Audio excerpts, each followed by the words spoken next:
సర్వోన్నతమైన స్థలములలో దేవునికి మహిమయు, ఆయనకి ఇష్టలైన బిడ్డలకు భూమి మీద సమాధానము కలుగునుగాకని దేవుని వాక్యం సెలవిస్తూ ఉన్నది. ప్రియులారా, ఈ కొత్తపట్నం బీచ్ని మీరు చూస్తూ ఉన్నారు.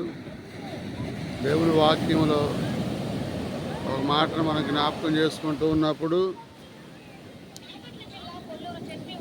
ఈ భూమి దాని సంపూర్ణత ఆయనదే. మనిషి ఈరోజు భూమి మీద తన సంతోషాన్ని, తన ఆనందాన్ని వ్యక్తపరుస్తూ ఉన్నాడంటే, ఆనందముతో సంతోషముతో గడుపుతూ ఉన్నాడంటే దేవుని కృప కాదా? దేవుని యొక్క వాత్సల్యత కాదా? దేవుని యొక్క ప్రేమ కాదా?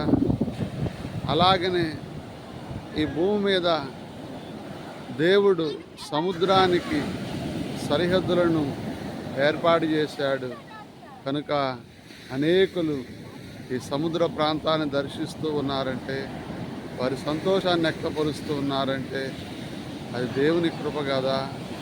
దేవుడు అనుగ్రహించిన ఈ యొక్క సముద్రము, దీని సరిహద్దుల విషయంలో కూడా, దేవుడు ఎల్లల విషయంలో కూడా, ఆయన కట్టడల విషయంలో కూడా నియమించాడు.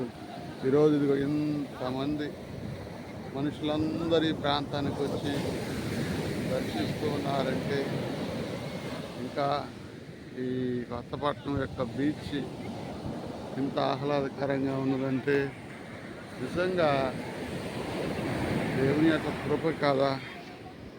దేవునికి స్తోత్రములు. మీ అందరికీ వందనాలు.